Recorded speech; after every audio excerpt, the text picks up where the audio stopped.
Tenaga kinetik merupakan tenaga yang dihasilkan oleh sesuatu objek yang bergerak. Sebagai pelajar, kita menghasilkan tenaga kinetik setiap hari.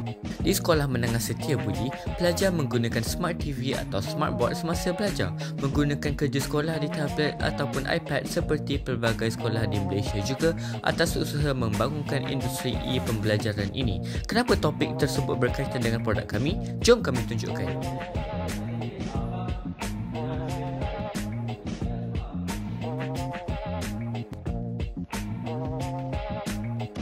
Situasi 1. Pelajar mengalami kekurangan medium untuk charge gadget elektronik di sekolah.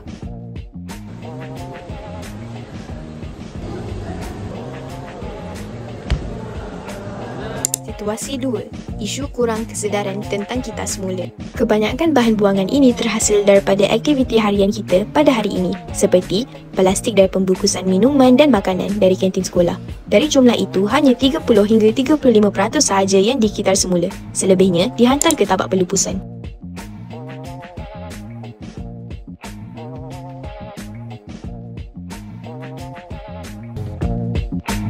Apabila terdapat tekanan beban melalui tenaga kinetik, ini akan mencetuskan reaksi dan geseran dari konduktor elektrik dan menghasilkan tenaga elektrik.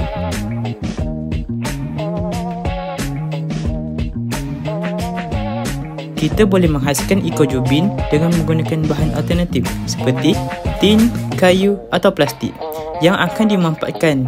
Tetapi, tin mestilah berada di bawah kerana dia bertindak sebagai konduktor elektrik.